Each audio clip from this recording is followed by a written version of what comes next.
room. This is the play that just occurred. That's like she tries to slide over right there, and Hartley just kind of falls and makes collision with that lower leg. You see her immediately grab it. And she went down hard and was clearly in a lot of pain. Sophie Cunningham went down after a brutal knee collision, sparking outrage from fans, including her own family, who immediately called out the officiating for failing to protect players.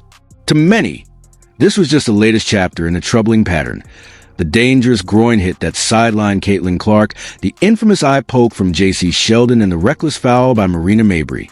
Every matchup with the Sun seems to leave a Fever player hurt, and frustration is boiling over. Yet instead of collapsing, Indiana responded with resilience. Kelsey Mitchell erupted for a career-high 38 points.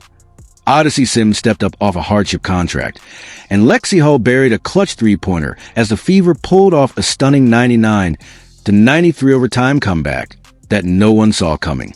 The big question now is how this team managed to flip the script after such a disastrous first half. If you support Sophie and the Fever, let's wish her a speedy recovery in the comments below. Let's go. Shot clock down to 6 for the Fever.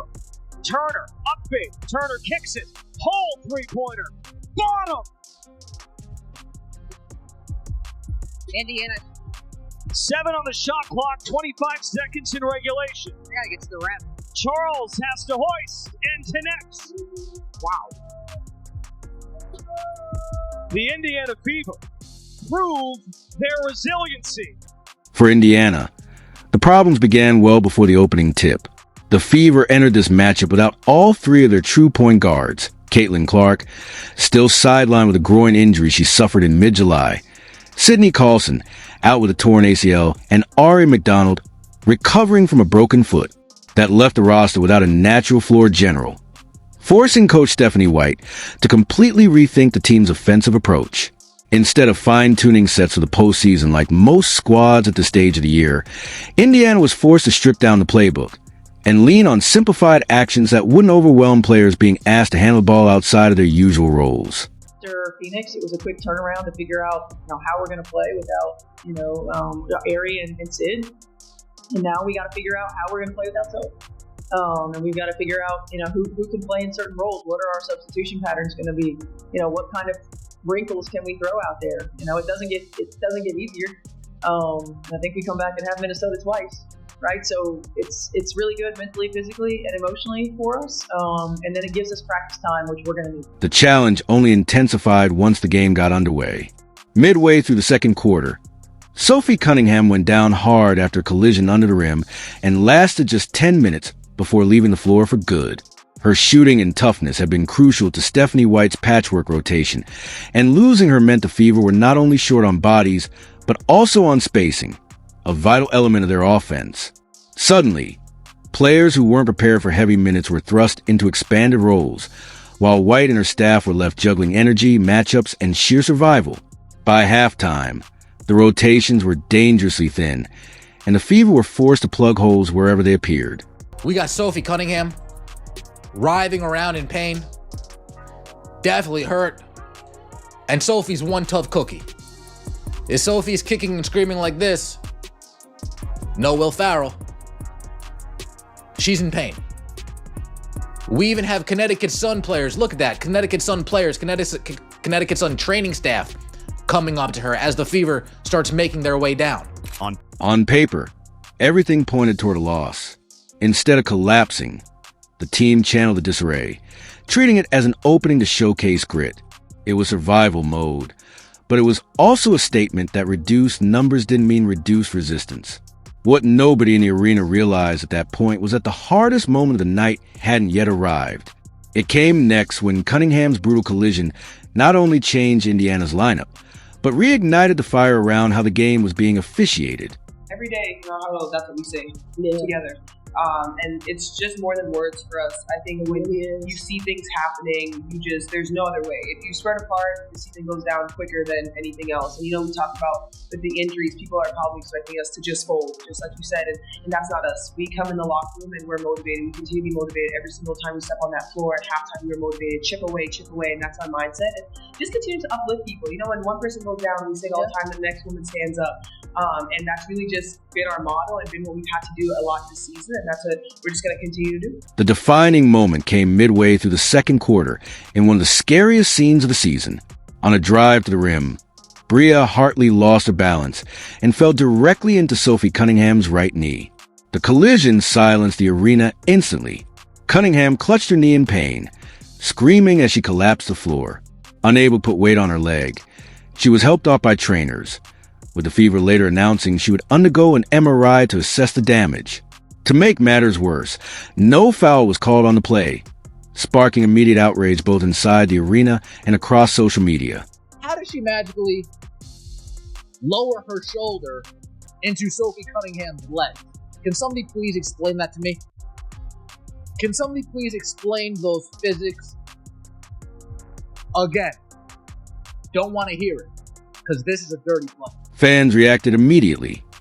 Many jumped to their feet, waving at referees and shouting for a stoppage as Sophie Cunningham writhed in pain beneath the basket. Yet the game continued while she lay on the floor, a sight that fueled outrage not only in the stands but also among her teammates.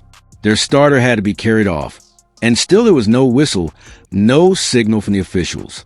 After the game, Coach Stephanie White admitted that her first thought upon seeing Cunningham in such obvious distress was blunt and unfiltered. Do you have an update on this? No. Yeah, MRI tomorrow. Sorry, just looking at something. What's going through your mind when you see her down like that and you're jogging over there? And I'm like, holy shit. I mean, especially the way that she fell and, how she was holding herself and how much pain she was in. At the time, it's like crap. And then you go down there and you see her and it's like, okay, just want her to calm down and be able to breathe. For most fans, this felt like far more than just an accident. Coming against the Sun, it seemed like yet another addition to a troubling trend. Memories of previous collisions hung heavy over the moment.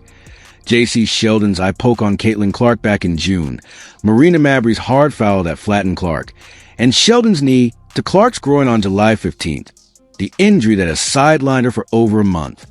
Many fans and commentators openly labeled those plays reckless and questioned why stronger disciplinary action had not been enforced. Against that backdrop, Cunningham's collapse didn't look like mere bad luck. It looked like yet another star left vulnerable in a pattern the league has failed to address. Oh, and Cunningham is down. My goodness.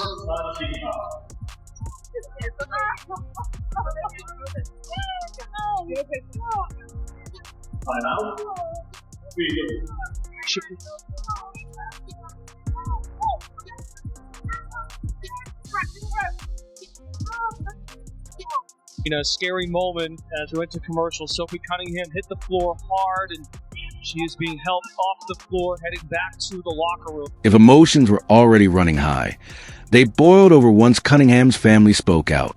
Her sister Lindsay posted directly at the WNBA, writing, WNBA, maybe you should focus less on finding players who are commenting on your poor officiating, and more on hiring officials who can call a consistent game and protect your athletes. Pathetic. Praying for you. That wasn't just a frustrated fan in the stands. It was a family member openly accusing the league of creating a dangerous environment. Sophie's mother, Paula Cunningham, added fuel by sharing a since-deleted post that described Hartley as plain mean and her play as out of control. Those words carried significant weight, shaping public perception of the incident. For many who read them, it reinforced a growing belief that WNBA players are not being adequately protected. Bria Hartley deserves zero benefit of the doubt. And Sophie Cunningham's family not too happy. I believe this is Mama C. Hartley is a disgruntled player having trouble everywhere she goes. She's plain mean and plays out of control. Looked out of control to me. Maybe you should focus her sister. Maybe you should focus less on finding players for commenting on your poor officiating and more about hiring officials that are capable to call a consistent game and protect your athletes. Pathetic. Praying for you. The only good thing positive surrounding Sophie Cunningham coming out of this game, she looked in good spirits in the locker room. At the heart of all this was the question of accountability. Hartley has had past on-court clashes noted in reporting, and her involvement only intensified reaction. Fans on social media accuse her of being reckless and call for suspension, while others pushed the lead to step in and re-examine officiating standards, whether intentional or accidental. The fact that no whistle accompanied Cunningham's injury made frustration boil over. That shift was crucial. It signaled that this game wasn't going to be decided by sympathy or by officials finally changing course. The Fever began leaning on emotion and resilience.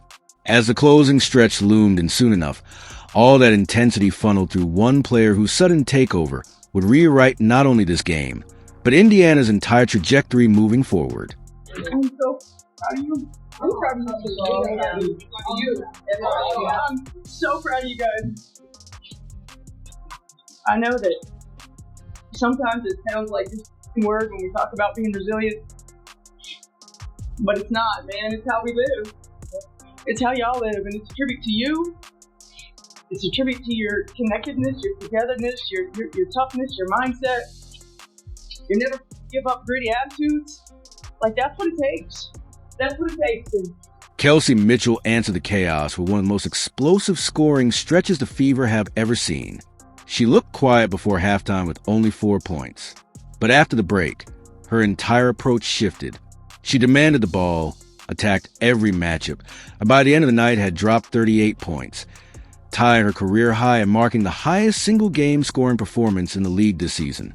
Even more staggering, 34 of those points came after halftime, including 10 in overtime when Indiana needed them most.